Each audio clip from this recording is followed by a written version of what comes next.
호의가 계속되면 그게 권리인 줄 알아요. 영화 부당거래의 명대사인데요. 정말 그럴까요? 조직에서 내가 조금 손해보더라도 남들보다 더 열심히 하고 남들 하기 싫어하는 일 내가 대신 떠맡고 이런 사람들 나중에 어떻게 될까요? 이용만 당하다가 인정도 못 받고 호구로 전락하게 될까요? 아니면 존경을 받으면서 승진의 사다리를 타고 슉 성공하게 될까요?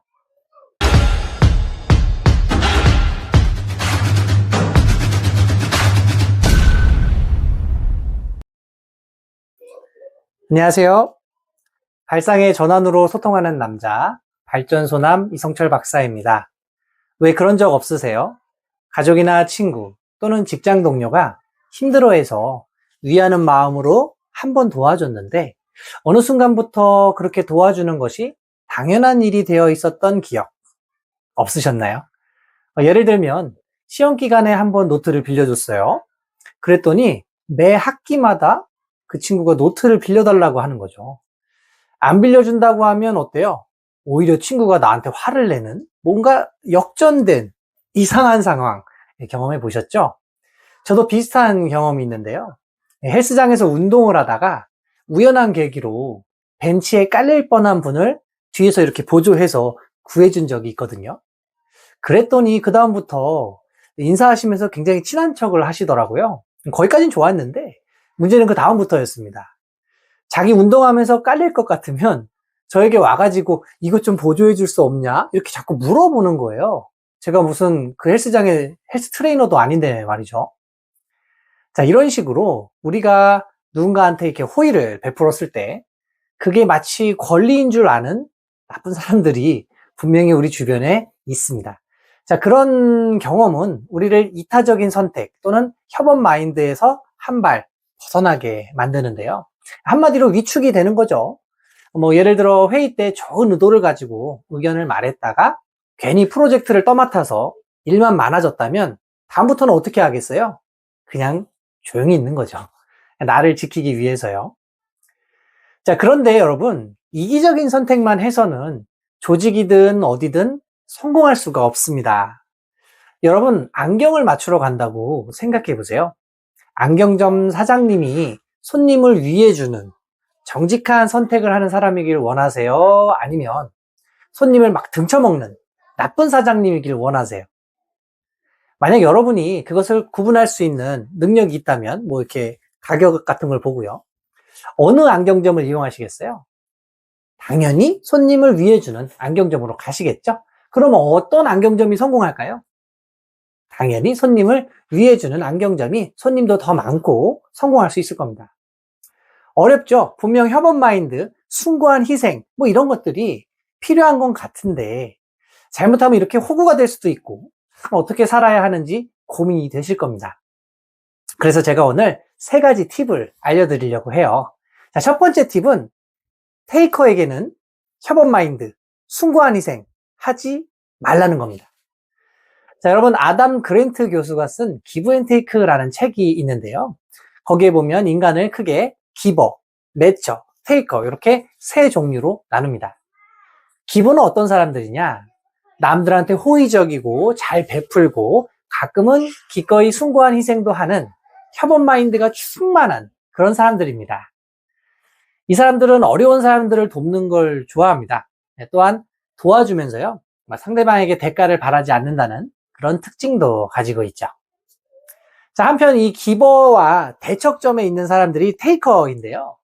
자, 이들은 반대예요. 내 것도 내 거, 네 것도 내 거. 이런 마인드를 가진 사람들입니다. 절대 손해 안 보려고 하고요. 세상은 승자가 있으면 패자가 있는 일종의 제로섬 게임이기 때문에 승리를 위해서는 이기적인 선택을 할 수밖에 없다. 이렇게 믿는 사람들입니다. 자, 마지막으로 매처가 있는데요. 매처는 양팔 저울을 들고 사는 사람들이다. 이렇게 보시면 돼요. 누군가 그들한테 호의를 베풀면 어머, 빚졌네, 이거 다음에 갚아야겠다. 이렇게 생각하고요. 누군가 그들한테 물을 먹이면 이놈 봐라. 언젠간 내가 복수할 거야. 이렇게 생각하는 사람들이죠. 자, 그러니 상대방이 테이커가 아니라면 협업 마인드, 숭고한 희생 기꺼이 두려워하지 마시고 해보시기 바랍니다. 자, 그럼 어떻게 될까요? 상대방이 만약 기보였어요. 그러면 같이 서로 위해주는 관계가 되기 때문에 내가 힘들 때는 그 사람이 도와주고 그 사람이 힘들 때는 내가 도와주면서 서로 의지하고 시너지 효과를 내는 그런 든든한 아군을 만드실 수 있게 됩니다. 만약 내가 그런 선택을 했는데 상대방이 맺혀일 때는 어떨까요? 그때도 효과적입니다. 자, 왜냐하면 맺혀들은 어떻다고요? 빚을 졌다고 생각하기 때문에 여러분들한테 나중에 이걸 갚으려고 할 거거든요. 결국 상대방이 테이커가 아니라면 여러분들의 협업 마인드, 숭고한 희생이 당장은 아니어도 언젠가 반드시 보답으로 돌아오게 된다, 이 말입니다. 이 첫 번째 팁을 잘 구사하시면 주변의 지지를 받으시면서 이 승진의 사다리를 타고 성공하시게 됩니다. 자, 반면에 이 첫 번째 팁을 잘못 구사하시면 어떻게 되죠? 예, 호구로 전락하는 거죠. 자, 두 번째 팁 알려드릴게요. 자, 두 번째 팁은 오른손이 한 일을 왼손에게도 알리라는 겁니다. 생색을 내시라는 건 아니에요. 도와주고 생색을 내시면 그건 매처의 전략입니다. 그럼 나의 숭고한 희생을 상대방에게 어떻게 고급지게 알릴 수 있을까요? 자, 상대방을 위해주는 마음을 전달하시면 됩니다. 예를 들면 나는 정말로 네가 편해졌으면 좋겠어. 네가 성공했으면 좋겠어. 나는 네가 웃는 모습이 보기 좋아. 그래서 내가 도와주려고 하는 거야. 우리 화이팅 하자. 이렇게 하는 거죠. 이런 마인드를 표현하시면서 도와주시는 겁니다. 자, 이런 커뮤니케이션은요, 나의 어떤 선의가, 봉사가, 호의가 단순한 어떤 행위로 끝나지 않고 그 사람과의 긍정적인 관계로 발전할 수 있는 그런 에너지로 작용하게 됩니다.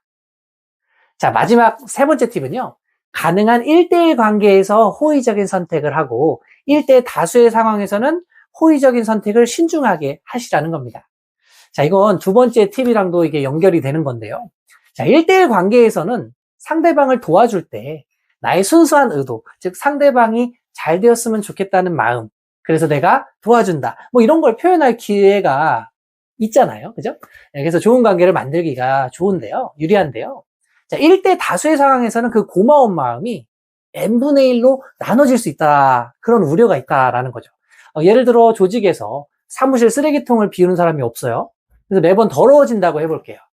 자, 그런데 내가 선뜻 나서서 그걸 치우면 다들 뭐 고맙다고 말은 하겠지만 그게 자기 업무다 이렇게 생각하는 사람들은 없었기 때문에, 아니었기 때문에 잘못하면 큰 이득 없이 그냥 내가 한번 보여줬던 그 행동으로 인해서 다음부터 내 업무로 바뀔 수가 있다. 그런 우려가 있다. 그런 겁니다. 자, 물론 조직의 구성원들이 그 비율이요, 기버나 매처가 많은 조직이라면 어머, 성철 씨 고마워요. 다음엔 제가 할게요. 이렇게 나오는 사람들도 있을 수 있지만 1대1 협업에 비해서는 조금 리스크가 있다. 이렇게 볼 수도 있다라는 거죠.